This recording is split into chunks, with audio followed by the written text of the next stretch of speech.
and I am the new program director for the MS in Business Analytics and Artificial Intelligence program here at UTD. We will, start on time just because I want to make sure I give enough time for you to ask me questions. So a little about me. I recently exited from the corporate world as Director of Advanced Analytics.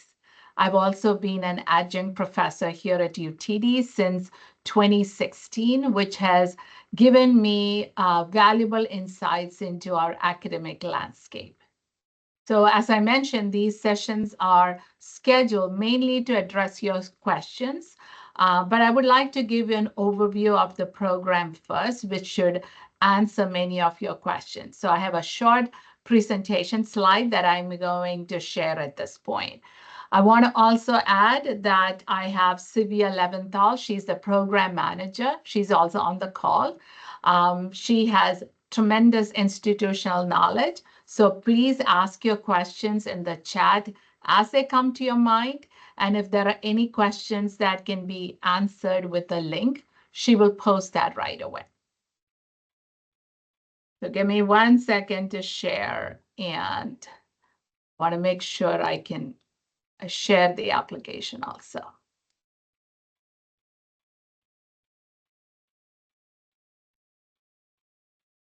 Okay.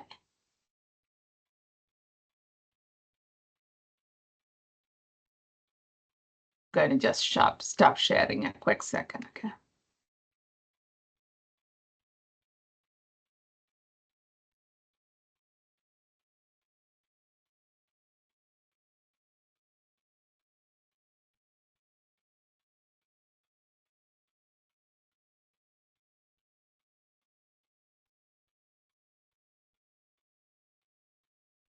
Okay, I think now you can all see it. If you are not seeing it, just raise your hand or say something. Okay. So you notice that we recently changed the program name to MS in Business Analytics and AI. We did that particularly to be very relevant to in the industry, right? And you may wonder, like, what is the relevance of AI right now? If you start from the late 60s, you can see that business analytics was mainly done on handwritten or typed business reports. Then we use some kind of calculator to consolidate all the company's activities to decide what kind of profitability exists, right? Then we had computers, which obviously made this a lot easier, right? And you had the data warehouses and data mining, which people at that point called it like slice and dice technique, right? So you break down large data sets into smaller segments, and you get a deeper understanding of specific points of interest. At this time, analysts also worked with historical data. So real-time data only entered the stage a little bit later, right? When it became possible to analyze process while they were happening, that is when business analytics took a more significant role in digital business. Then you came to a part where data was unmanageable, right? You then needed to collect the data from various sources. That's when big data was born. And if you remember the 3 V's, velocity, volume, and veracity, right? Along with then cloud computing, that enabled businesses to scale. Then we had the agile interactive dashboard, which was a business analyst dream come true. And for growing enterprises, data analysis was outgrowing the capabilities of those KPI dashboards, okay? Because then what we wanted as a business analyst was, why did this anomaly occur? And in that case, I had to look through all the past KPIs across all the different silos and manually identify the relationship between them, right? So finding the root cause of any underlying issue took significant amount of time, right? Because analysts had to wade through many dashboards. This is where using AI in business analytics allowed the organizations. What they did is they utilized the machine learning algorithms, which can identify the trends and extract the insights. Because that's what it is, right? It's like we want to extract the insights from that data. Now, I would definitely say AI is a supporting tool. It's not a replacement for human intelligence and ingenuity. Okay. You may then ask, okay, what does this feel like? How does the career prospects look for it? Okay. I would say someone with an MS in BA and AI is quite promising. You can be a data scientist, an AI specialist, an ML engineer. You can be an analytics consultant. You could also go into different tracks, which will show you that you could be a financial analyst, a marketing analyst, a healthcare analyst, a product analyst, right? These roles are found across various domains, and the salaries are pretty competitive in there. It'll be remiss if I don't tell you why Texas is a great place to be, right? If you look at Texas as a country, which is not, it would be the 8th largest economy in the world. And if you look at this, if you look at this chart here with the map, you see that DFW is the 4th largest metropolitan area, both in terms of population as well as economic output. Okay. If you look at the part, I said it's the 4th largest metropolitan area. It ranks 3rd in the number of Fortune 500 companies that call DFW as their home, because there are a lot of company headquarters located here. Okay. So what does that all mean? Okay. That means that companies like ExxonMobil, AT&T, Toyota, McKesson, Kimberly-Clark, American Airlines, all of them call this region as their home, which reflects this area's strong fundamental when it comes to workforce access as well as cost of doing business. Now you'll ask me, well, why do we have to come to UTD? What's so special about UTD, right? We are known for our academic excellence, right? It's ranked among the top public universities in Texas. We have a strong STEM and research programs. It is affordable, compared to many top-tier universities in Texas, like it's lower tuition. We have various merit-based as well as need-based scholarships, right? On-campus housing is very affordable also. Then we look at the career prospects, right? I mentioned that there are many companies that call DFW as their home base because of their headquarters. Therefore, you have internship programs that are available not only with the local company, but also the national businesses. The Career Center here at UTD, now we have both the Career Center for UTD and also the Career Center for the School of Management. The MS in BA and AI resides within our School of Management office. So we call it JSOM, Jindal School of Management, and JSOM has its own career center also. So that helps you with the resume workshops, interview preparation, etc. And there's also a growing alumni network in various industries, right? This year was the very first alumni event here at UTD, and you will see, if you search on our site, you will see the details and news regarding that and how much it was fully open for people to come in and kind of show how they can network together. Now, this special program MS and BA and AI, like we have our guiding themes, right? Our program is flexible. So that means it has 36 credits that you want to take to complete the program. So if you want to complete the program in 1 year, technically we have 3 semesters in a year, spring, summer, and fall. If you took 12 credits each in fall, summer, and spring, you would complete that 36 credit requirement. Would I recommend that? Absolutely no. The reason being, there is academic pressure. When you are in a master's program, you want to apply the knowledge. Okay. So if you're condensing all this, your learning quality gets reduced, your opportunities to network is reduced. You really don't have any time to do internship. There's definitely mental strain, emotional strain, and you have no time to reflect. However, you have that option if that is your desire. The classes are there during the day as well as the evening, so that's your flexibility in there. The classes provide you with an opportunity to engage, not only with your peers, but you're also able to collaborate with faculty and network with employers. Okay.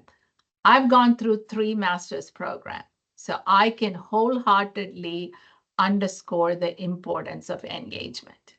It is crucial in a master's program that you want to be able to develop your practical skills. You want to be exposing to different perspectives because there are a lot of classes with class discussion. You want to participate in collaborative projects.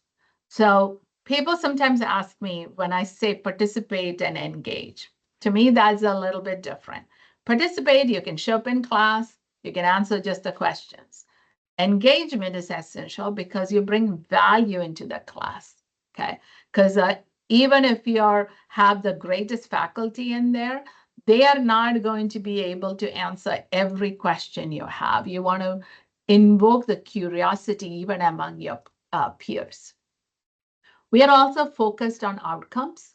So that which means we evaluate ourselves, right? Are we helping students with the way the program is designed? This is where we need the input from you as a student.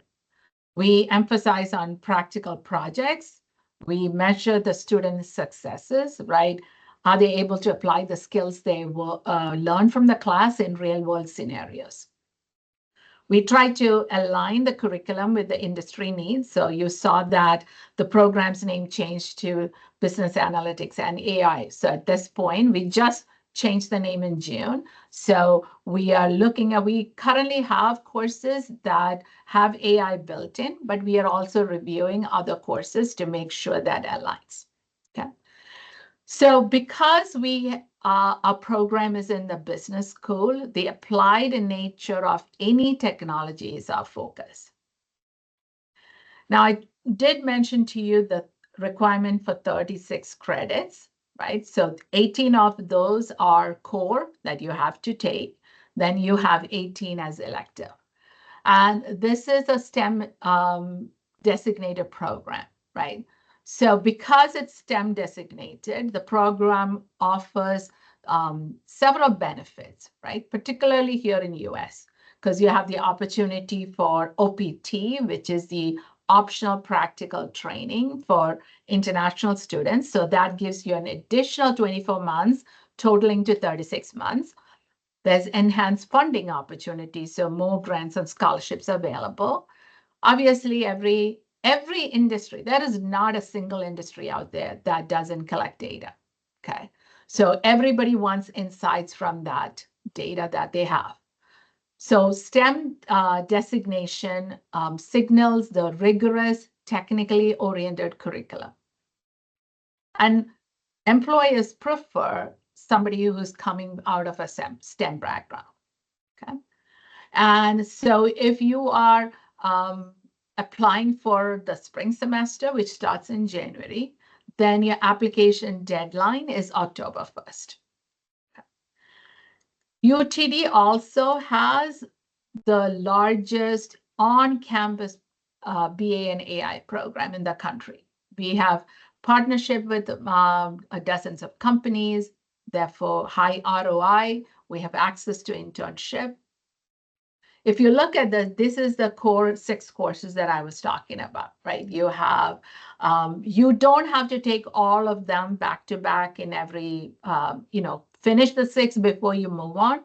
There are students, maybe ideally what I would say is that somebody takes 6320, the database, then you will do one of these courses, select one of that. Most of the time I see students taking business analytics with R, and then try to take the advanced statistics in there. Because statistics is required for you to, having a knowledge in statistics is required for you in this program.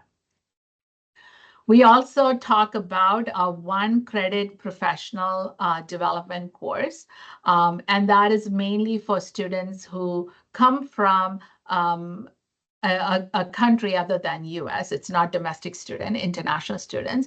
We want to make you be prepared and groomed for a US company, working in a US company, and helping you with your resume, your networking, your interview skills, and all of that.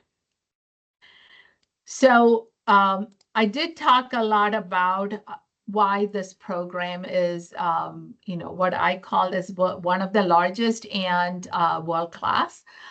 We have partnership with many different companies, as I mentioned, right? And we have both full-time faculty and us also industry experts. I mentioned to you that I came to UTD in 2016 as adjunct faculty, and I brought in the knowledge from the industry and business problems from industry. What do we look at? This program has 3 modalities. So one is Flex, which is what I am the program director for. So this, we have 11 tracks, and I'll quickly show you what those tracks are. So here you can take face-to-face classes as well as online. Now, if you are a Flex student, F1 student, then you cannot take all online classes. You definitely have to take face-to-face classes also. It is self-paced. It's a state-funded program. Now, the cohort and online programs, they also follow the same pattern in terms of the curriculum, but they only have 2 tracks. They both have data science as a track, and in the cohort, they have accounting analytics, and in the online one, they have the data engineering part. Okay. Now, cohort also is self-paced and face-to-face. It is a self-funded program. And online, obviously, as it calls, it is, you can find online synchronous and online asynchronous classes.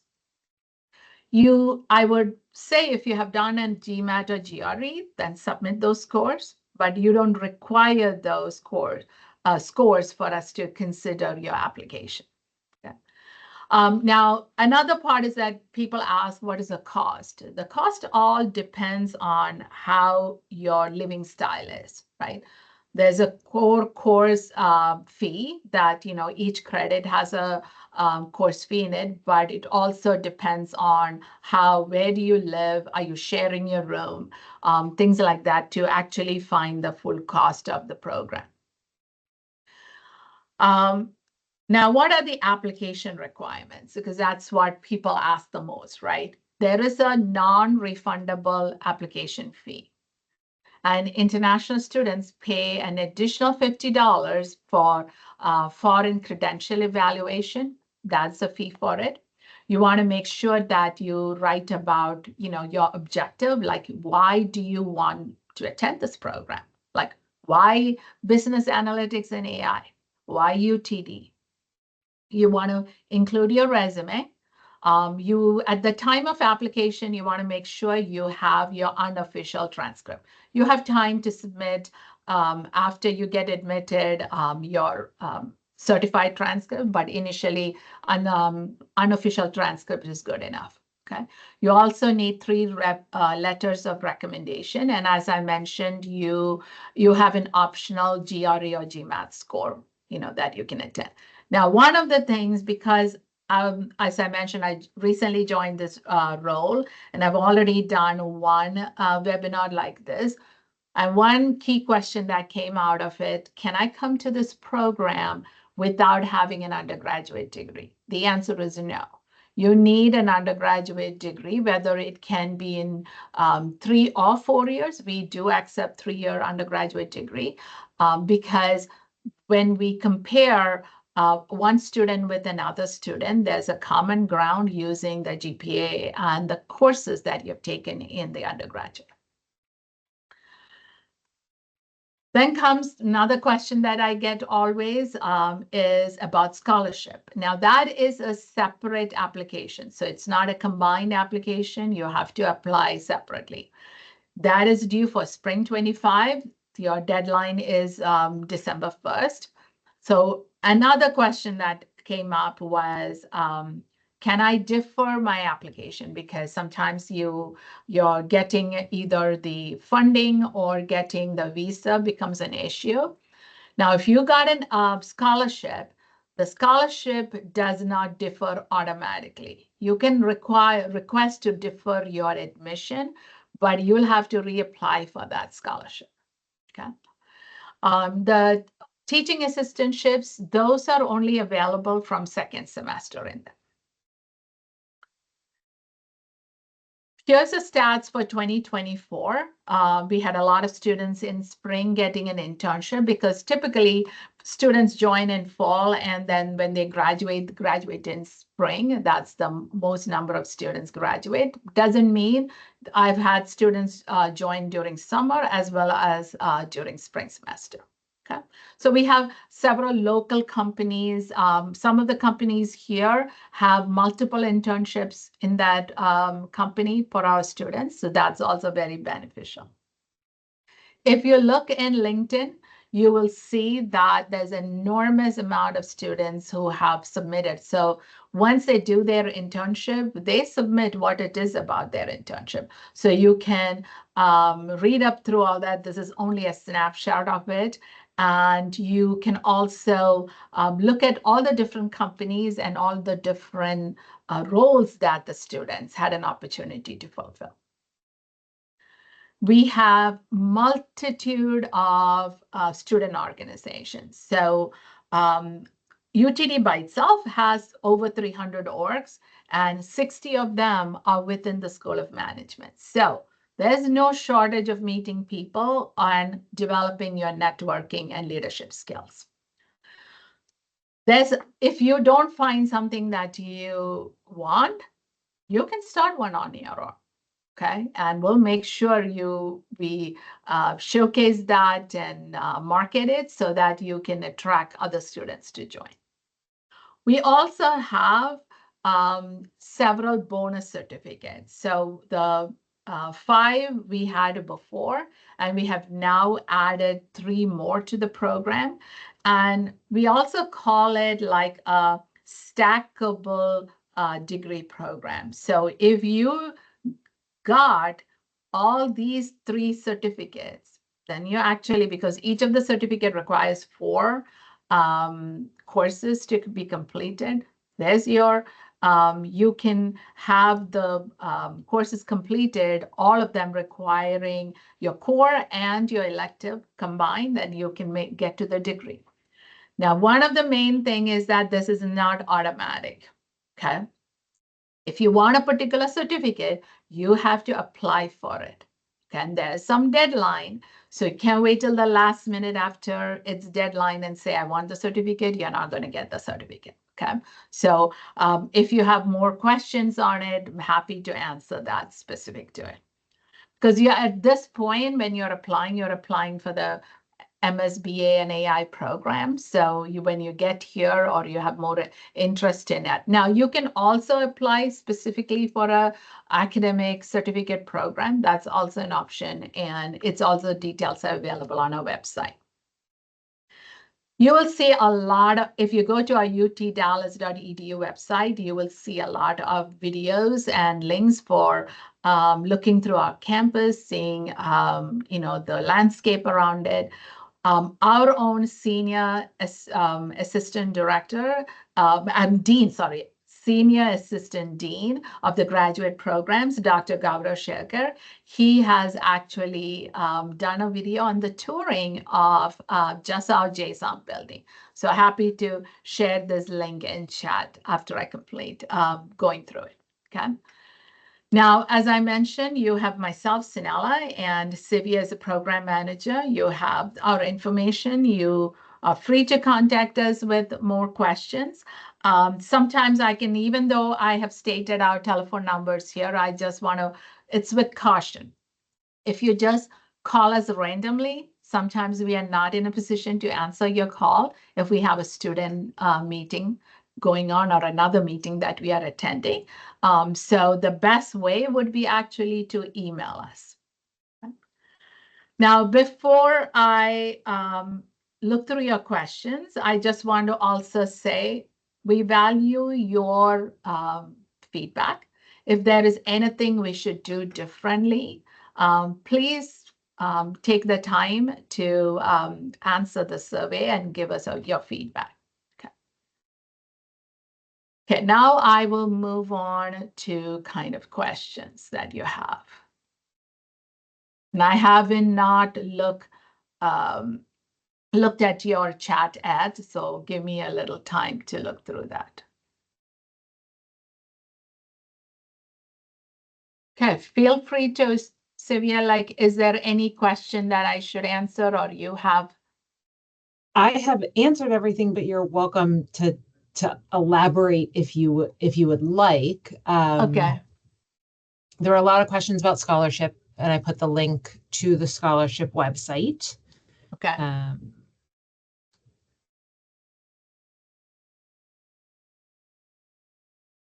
Yeah, I think you have. There's a new question at the bottom for you. Yeah, you submit your scholarship. As soon as you submit your admission application, you submit your scholarship application also. Yes, the scholarship you are able, the question was, is it possible to get scholarship without a GRA GMAT? Yes, it is. And the scholarship application, I think, Sivi, is it open yet or is it only in September? I was checking the website. It is not open yet. They have not posted when it will open, but the biggest thing to understand is it is not awarded on a first come, first serve basis. So it's not as if you need to be one of the first 10 people that applies in order to have a chance. I would not recommend waiting until November 25th to submit your scholarship application because it will close December 1st. But if you are already in the process, you've applied, you've been admitted, just check the website that I posted. When you see that it's open, be it tomorrow or in a week or two, whatever it may be, submit your scholarship application then. But that scholarship application does require official GMAT GRE scores to be on file with the university. If you do not have test scores, if you were admitted without GMAT GRE scores, then there's no scholarship application for you to apply to. You will just be in the queue of admits without test scores that are reviewed by JSOM, and you could potentially be offered a scholarship. But there's no application for you for that. And if you do not have test scores, then there is no other application that we would recommend that you submit.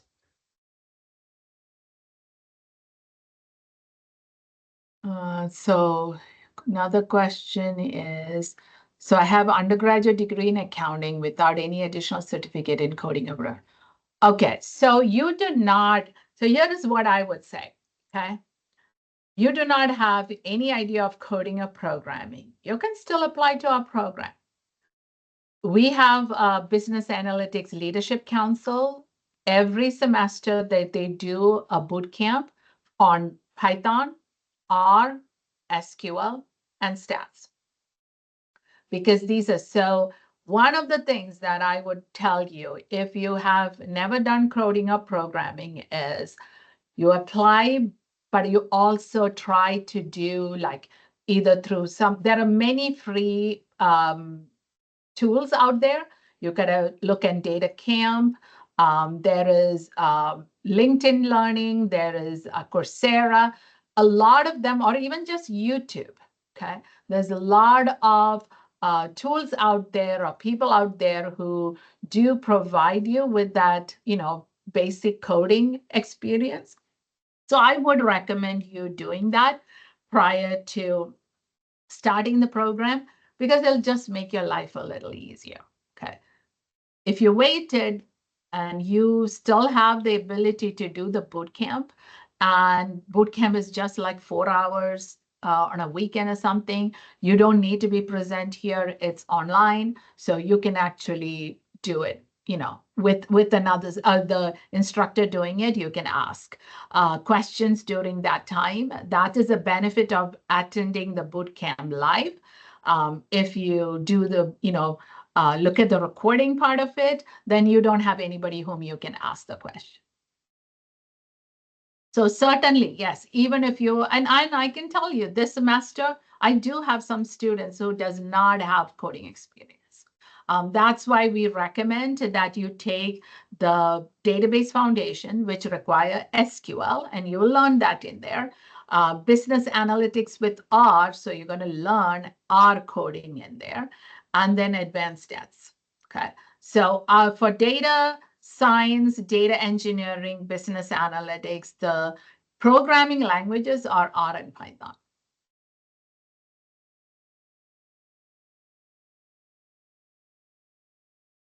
Okay, so the application deadline for fall 25. So I don't think fall 25 is open yet.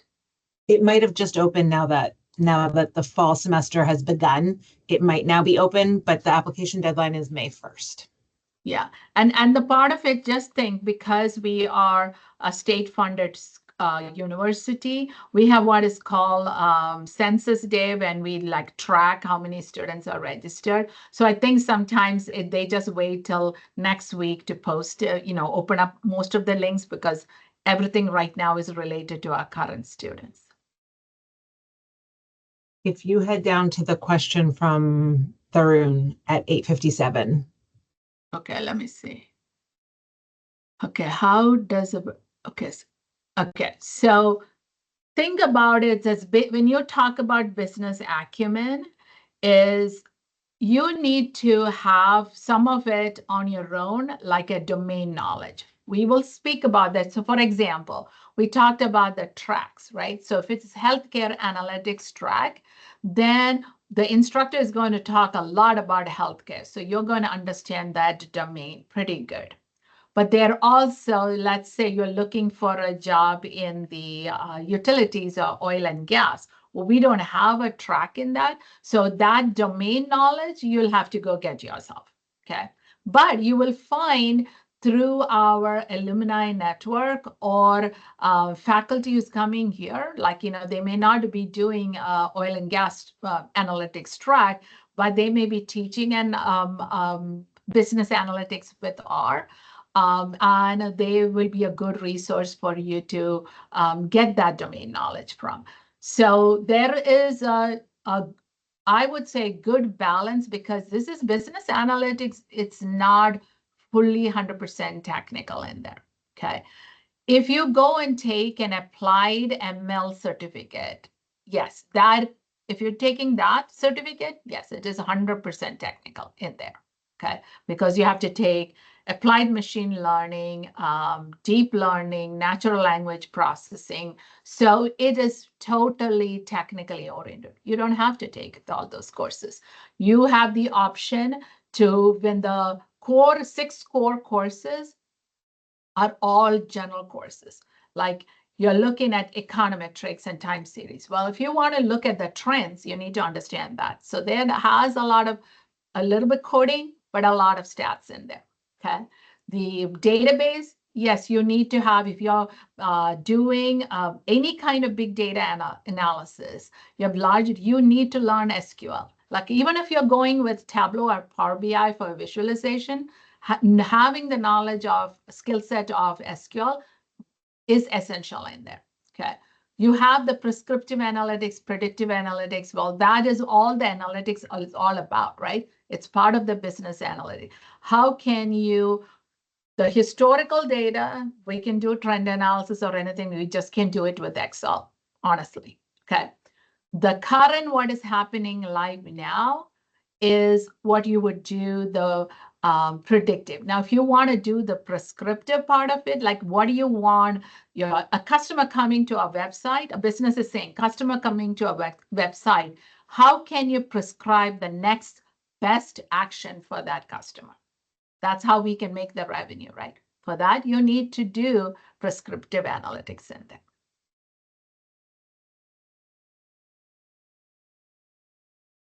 I've continued answering in Yeah, the tuition cost, chat. did you answer? I did. I've answered everything that has a thumbs up. I have answered. Okay. They maybe the question about specific topics to get acquainted with before starting class. I know you've talked about that a little bit, but yeah, no. So I would say SQL. DataCamp has a free SQL program. Okay, basic SQL, basic R, basic Python, and I would say some statistics. And that statistics, don't think of it as, do I know mean, median, mode, correlation? Little bit further than that. Can you understand hypothesis testing? Do you know what a confidence interval is? You don't have to go into details of how to calculate it, but you have that. Do you understand what that really means? When they say there's a margin of error, what does that really mean? Things like that, which you can just Google, YouTube. There's plenty of videos in YouTube. I think it's called Stat 101. I think that's the channel that the guy really goes through in depth. So you can just find. So I would say those four are the ones that I would recommend.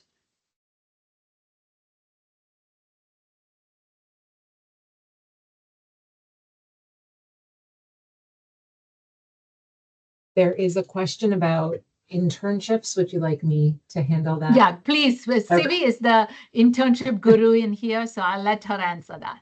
Okay, so the question is there a particular semester we do the internship, or can we apply for an internship and start it when we get an offer? So there's a couple different answers. If you are an F1 student on an F1 visa, you are not eligible for an internship until you have completed 2 long semesters in the program. So if you start in fall, you have to complete fall and spring, and you are eligible for an internship beginning that following summer. If you start in spring, you need to complete spring and fall, so you are not eligible until spring a year after you begin.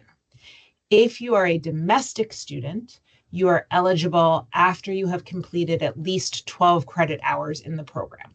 So the program does not permit anyone to do an internship your first semester, and most domestic students don't even do an internship in their second semester. You really want to get a good chunk of the courses and the material under your belt to learn what you want to then find an internship doing, or make yourself more marketable for internships that you're applying for.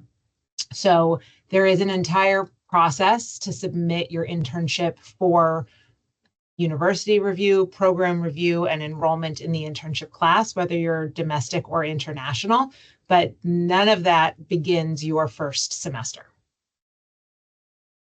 Okay, I'm going to answer the next question by James for the international. So it doesn't, the foreign credit evaluation is not because a transcript is in a different language. It is regarding the courses that you have taken and the grades that you have received. Because here in US, the GPA of and the score ABCD and a GPA score is across the country, it's the same way how we calculate. But different countries will calculate that GPA. Here in a 4.0 scale, we know what a 4.0 stands for, right? In a 10-point scale, we need to calculate that what is the equivalency in a 4-point scale.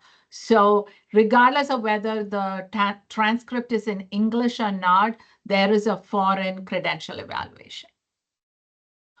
On the track that is more popular, the ones that I've seen students do, data engineering, still data science, cybersecurity, the product and innovation. Some of the students have started taking that. That's the new track. We just did it. And the last one I've seen is marketing. Can I add? The biggest thing to realize is you do not declare a track. So we do not technically have data on the most common tracks because we don't track that. No one declares a track. You're not held to a track. Your tracks don't show up on your transcript or your diploma. The courses you take show up on your transcript, but there's no track identified. So we aren't able to break out, well, students who take classes in track B tend to get these kind of jobs because we don't follow it like that, because you do not have to declare. It's not even have to declare a track. You cannot declare a track. You can choose in your own mind that I want to take my electives from this track and move forward with choosing your electives from that track. But no one's going to ask you what track you're in. No one's going to say, why are you taking electives from this track when you started from this track? That's the perk of this program, is you can pick and choose your electives from as many or as few tracks as you want, as long as you meet any prerequisites a course may have, and the course has seats open for you to register to be in that class. You can take whatever electives you want. And I would say for our 11 tracks, at this given point, data science has the more number of courses that's available. But all of them have more than 6. If you really want to take a track as your elective, all courses from there, they all have more than 6. That if you're taking all 6 from from a particular track, all 6 electives from a particular track, all the tracks have more than 6 courses. I'll let you answer the next one. Not the deadline, the from Shubham. Okay, let me see. I'm scrolling down.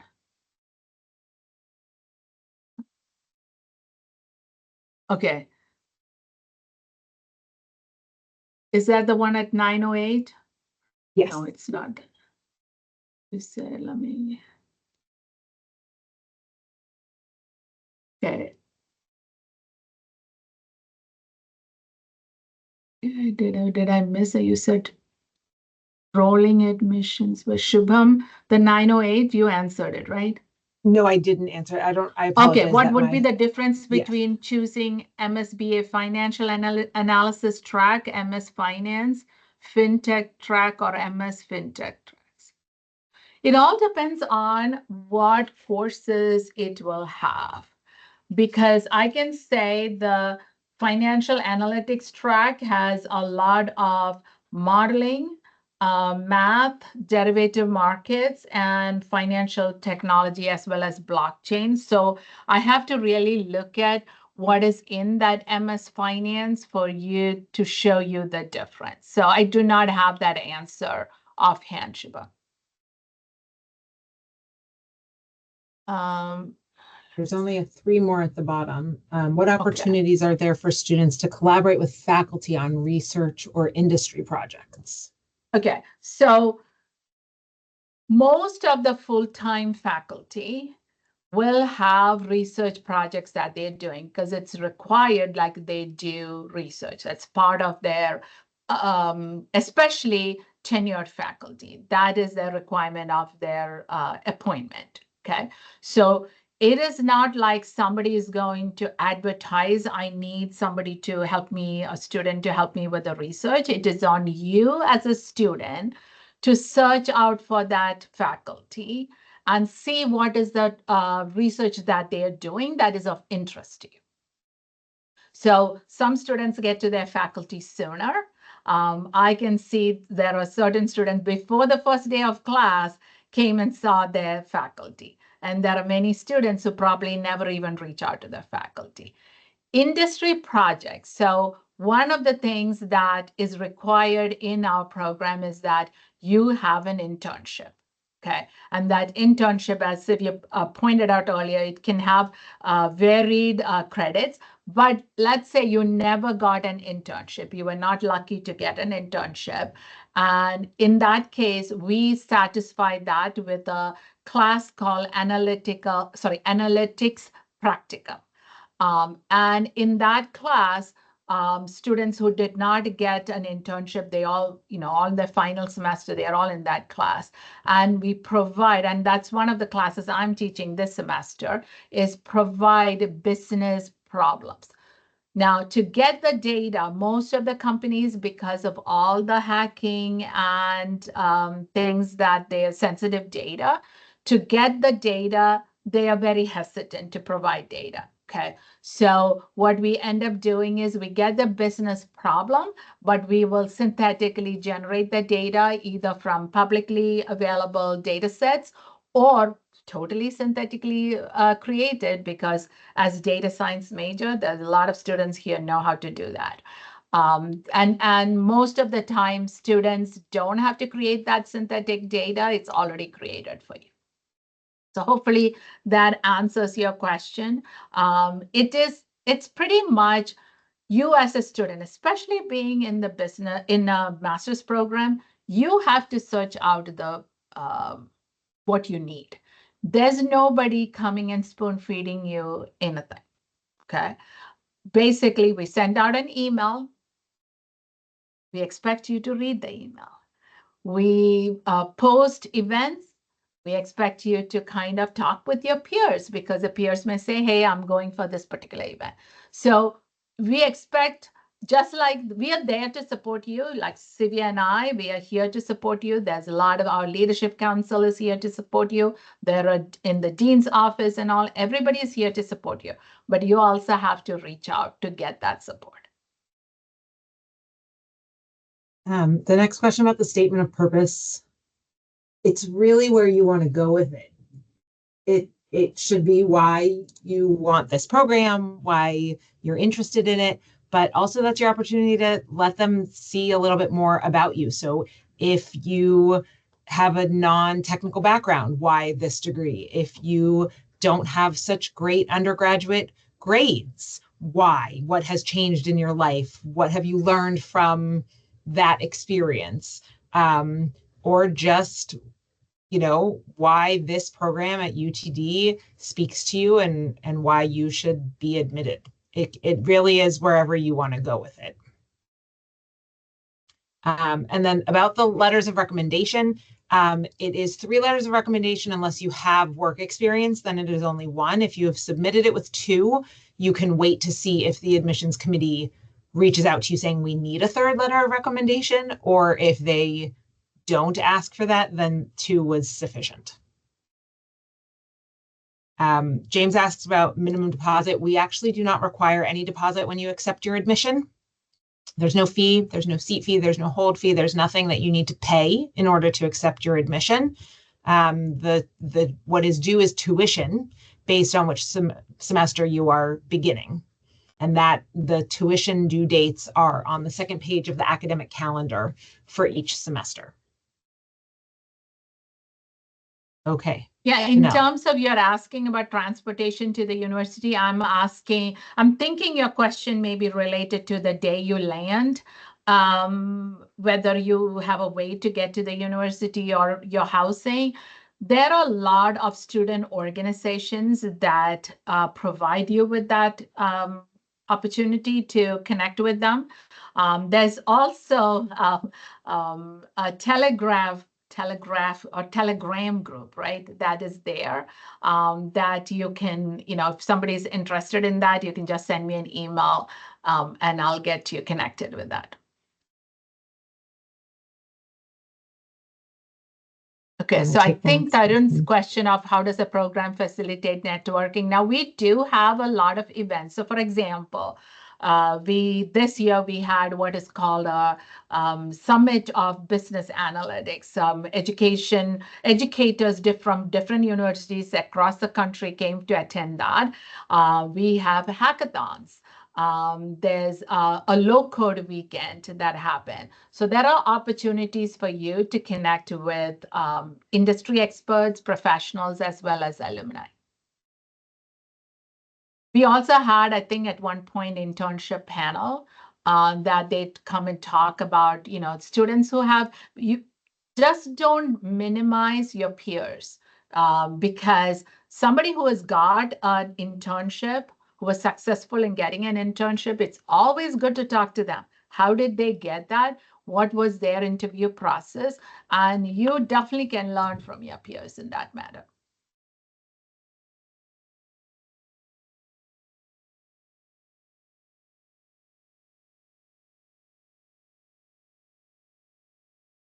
We have answered all of the questions. Okay, it looks like you had. Okay. Okay, the duration is up to you. So the total credits you have to take is 36 credits, where 18 is core credits, core courses you have to take, and 18 is elective. So typically each of our course is a 3-credit course. So when it's 18 elective, so that I would say it's 6 courses. You can complete that as I mentioned. So 12 courses is what you need for 36 credits. You can technically complete that in a year if you join spring, summer, and fall. Each of them you take the 4 courses each, then you got your 12 courses, right? The main challenge that you find at that point is number one, the course that you want to take, is it available during summer, right? Or the course that you want to take, is it already full? So then there's no seat in there. And those are the challenges that you will face if you're trying to condense that to 1 year.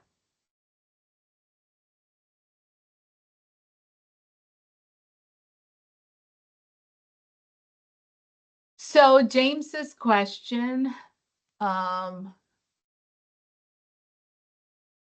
first is the typical profile. Typical profile of students, like what qualities do? Well, so that's a very general question. It all depends on, and I'm going to still, like, what was your, it's not like you need an working experience before. You can have, well, how did you fare as an undergraduate student? What is your statement of purpose? Like, why do you want to take this? So it's overall is how you look at the student, not a specific, like, did they have like a 3.8 GPA to get it? That's not how we look at a student.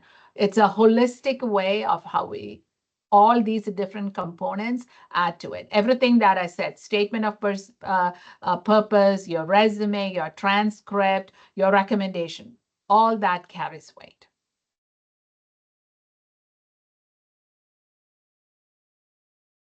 Okay, you answered the documents required. You've answered how many courses.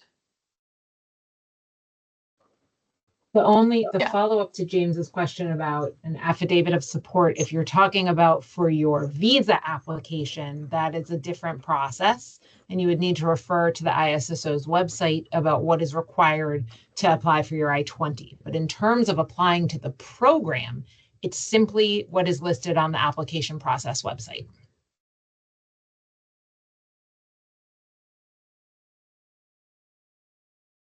And I've answered this a couple times. People keep asking how many courses they can take each semester. It is self-paced, it is your decision. The program does not set any requirements on you have to take this many or you can't take that many. We treat all of the students in the program the same, whether they're taking 1 class or 5 classes in a semester. Graduate students are considered full-time in fall and spring semesters with 9 credits, 3 classes. And in summer with 6 credits, which is 2 classes.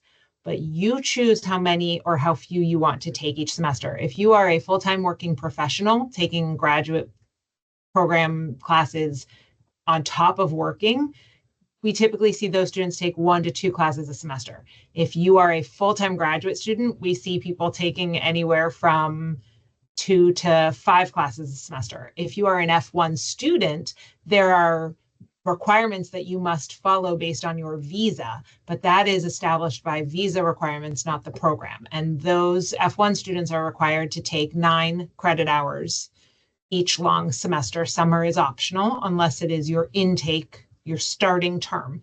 That doesn't mean you can only take 9. We have students who take 12, some who even take 15. But the decision is yours.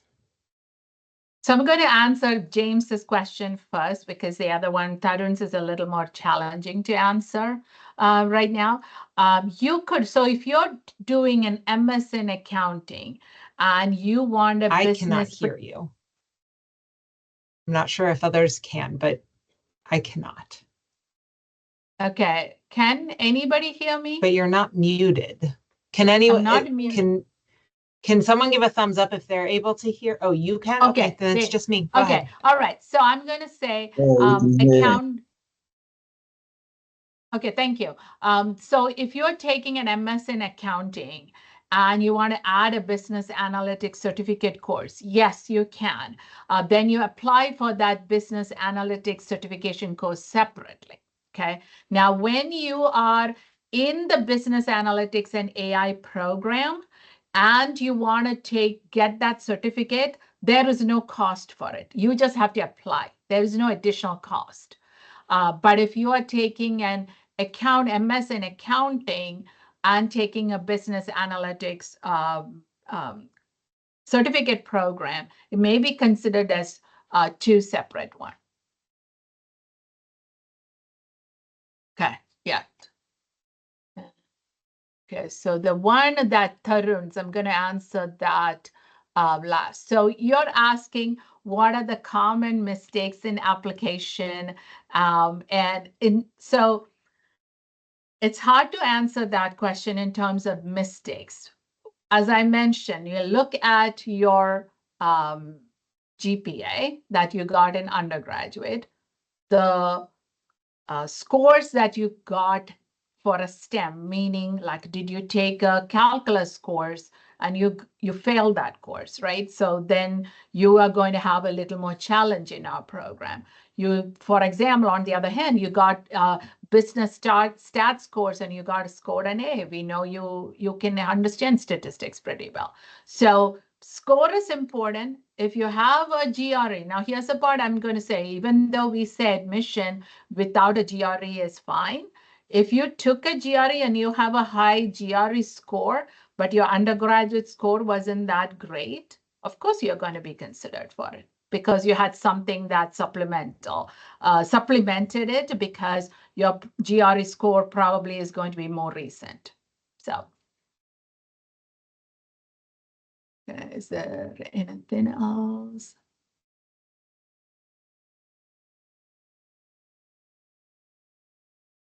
Okay, I think that's it, right?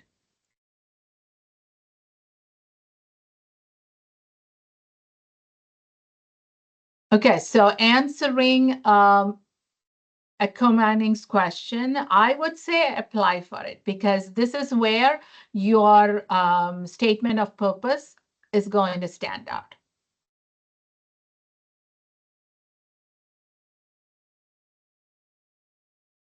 So Sana, both.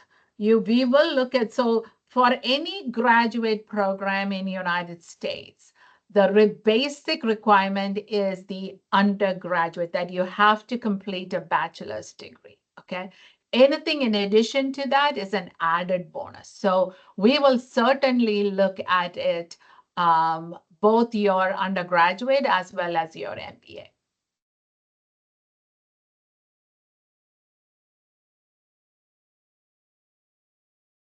So Akshana, I'm going to answer your question and I'll put a thumbs up in it. So no, not a specific number of years of experience. No, we don't require that you have experience.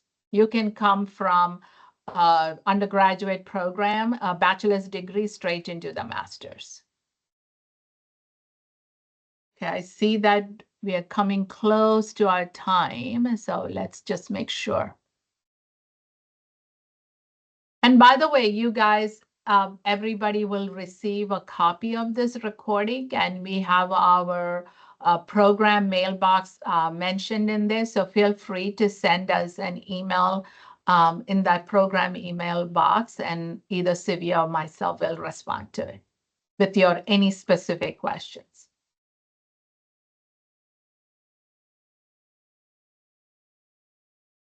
Any questions? Any other question? Okay. Spring semester deadline is October 1st.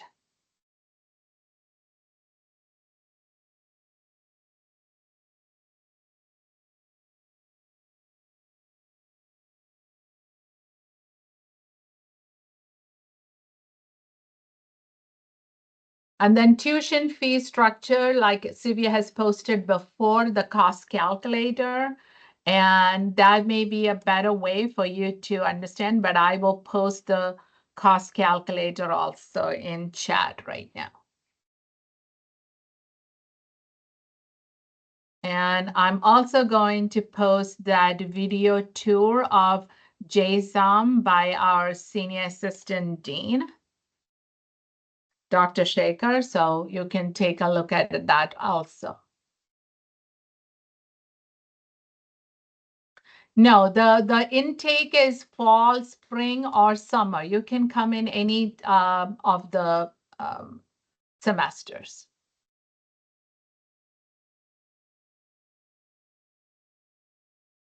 James, just send me an email separately because I need your email address and all of that. So with their phone number, so send me an email separately to add to the course.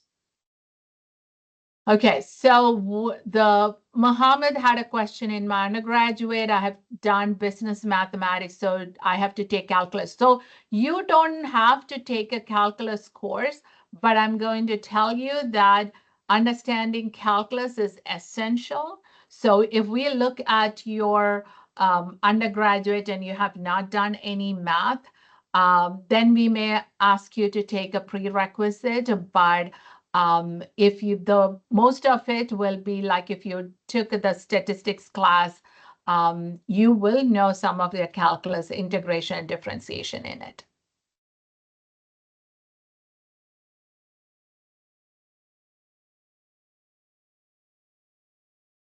Okay, if you have no other question, then thank you so much, and we will send you a recording once it renders, and y'all have a good day. And if you have any question, please do not hesitate to contact us. All right.